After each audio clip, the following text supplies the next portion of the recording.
Hey guys, Jake here, and today, you know how in my last video, I said that Need for Speed Carbon was the first Need for Speed game to have microtransactions? Well, just like Need for Speed Payback wasn't the first Need for Speed game to have microtransactions, Need for Speed Heat wasn't the first Need for Speed game to feature cross-platform multiplayer. It was recently brought to my attention that Need for Speed Underground not only had cross-play back in its heyday, but that it's actually been revived by some new servers. In the past couple of weeks, I've been trying them out, playing with a couple of friends. I want to talk about the game's original, online features that it came with, and how you can actually play this with your friends for yourself. Now, first up, all you need to do this is either a copy of the game on PC or on PlayStation 2.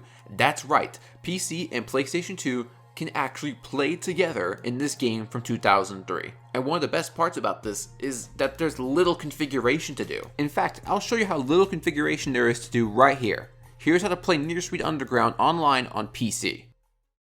So really, the only thing you're going to need to play on PC is this one little tool called the Need for Speed Underground LAN Configurator. I'll drop a link to it down in the description, and once you have this downloaded, it's a very small, minuscule download.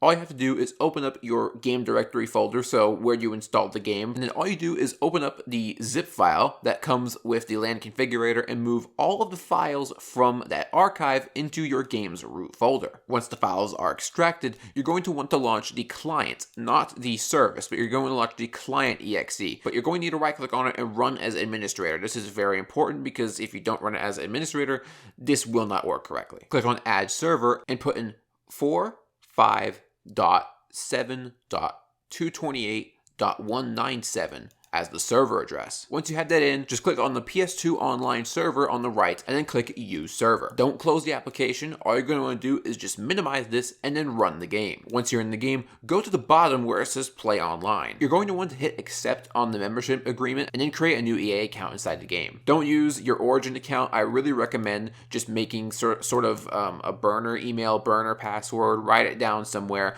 I don't know where these passwords are stored or how good their security is over where they host these servers, but likewise, just make a new account, make something different. Don't use the same password as used for everything. That's kind of good general advice anyways. Next, you'll just be asked to put in your birth and gender and all that stuff, and then you have to accept the membership agreement again and then hit submit. After your account is made, you can just click on use, and it actually lets you make 4 different usernames, so you can just play under a different alias when you want to use a different name, I guess. And then once you're in, it'll just ask you to select your card that you want to use online, and then hopefully you should be on the screen right here. It really is that easy, and that should be it for playing on PC. If you want to see a general overview of the online functionality of the game, skip to the time in the video where it shows on screen because I'm going to be showing the PlayStation 2 tutorial up next. So here's how to play Need for Speed Underground online on the PlayStation 2.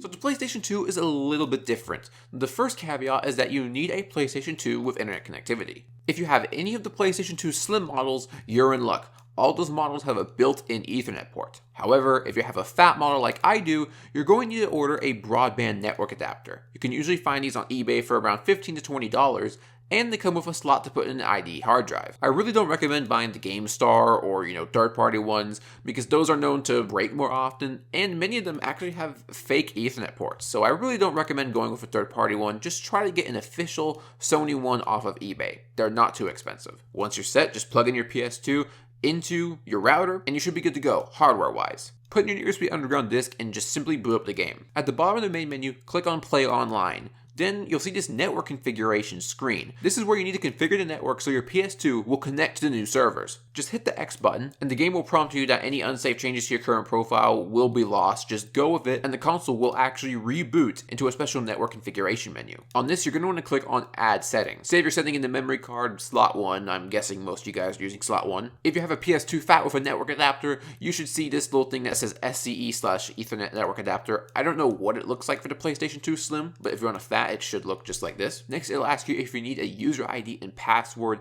Just click on not required because you're not going to need that for this. Next, it'll ask you about if you want to set the IP address automatically. Make sure to hit auto. And then this next one, the DNS server address. This is the important one. You're going to want to press manual. On primary DNS, enter 4.5.7.228 .197, and then you can just name the network whatever you want. I just named it PS2 Online because the servers are from ps2online.com. Next, it'll show you a general overview of your configuration. Just make sure the DNS server address is right, and then it'll prompt you to test the connection real quick. Make sure the connection test is successful, and then you can just quit the network settings configurator and it will boot back into the game. Here you're going to want to click on Play Online just as you did before, but this time you should see the actual name of your network configuration. Mine being PS2 Online, of course. Just click the X button, and it should say connecting to ISP.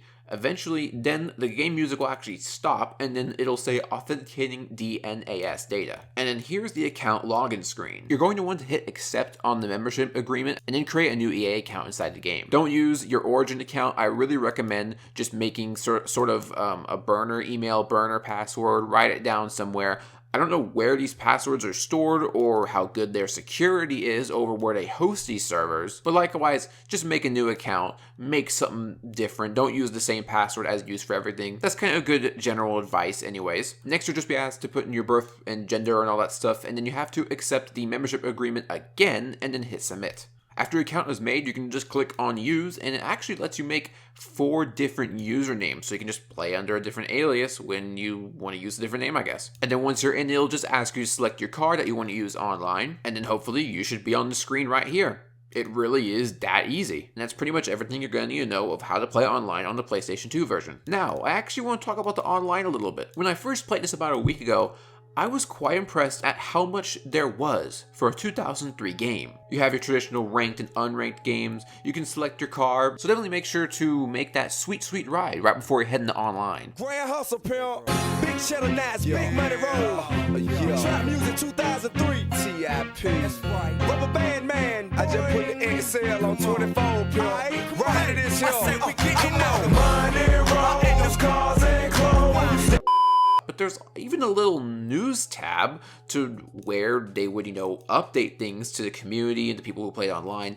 As you can see, there's actually a custom message here left by the current server owner. I don't imagine this being used too much unless the game kind of gains more popularity online. And it even had a rankings board where you can see the top 100 of the week, overall ranked, stuff like that. Obviously, they don't work too well. It's just kind of full of the same name. I'm not necessarily sure what's going on. And then something which, is a standard feature is that you can actually mess with your options and remap your controls, change the soundtrack, stuff like that, all in the online menu. This isn't something I'm necessarily praising, but as someone who's been playing a lot of Hot Pursuit Remastered where you can't change any of your options, this is definitely welcomed. In unranked games, you can actually pick between a few pre-built sponsor cars. They aren't maxed out, they aren't super fast, but if you don't have any progression in the game, they're definitely something better than the stock cars. And once you're actually in the ranked or unranked game menu, what's actually really nice is that all modes work, being circuit, sprint, drift, and drag. The only real limiting factor of this game online, in my opinion, is the fact that it's limited to 4 players only.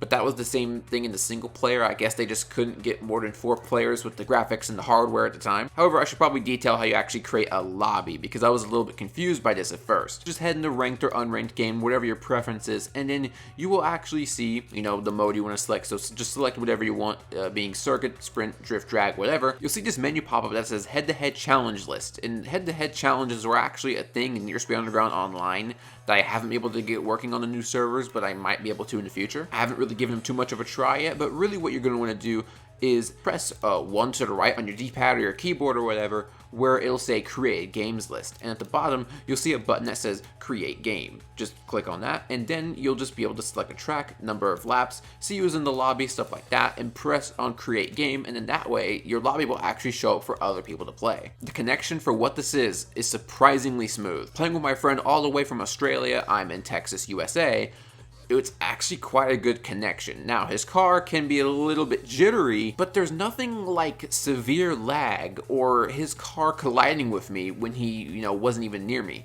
It's much better than, say, something like Need for Speed 2015. And keep in mind, these are fan servers. However, once you're done with a race, you'll be booted back to the online menu. There aren't any persistent lobbies. And at first, I was really disappointed like this because I was thinking that it was going to be like Dirt 5, but Actually, it's very, very easy to just start up another lobby and get going back in. It doesn't really feel intrusive at all. But if they were a thing, they would be welcomed. The first Need for Speed Underground is one of my favorite Need for Speed games, definitely being in my top 3, might even be in top 1 or 2, I don't know, but it's definitely one of my favorites, and it's one of the, craziest, fastest feeling ones, so I can really imagine this game being a lot of fun online. And I really hope this video helps plenty of people out. You can play with your friends again. This doesn't require any crazy modifications.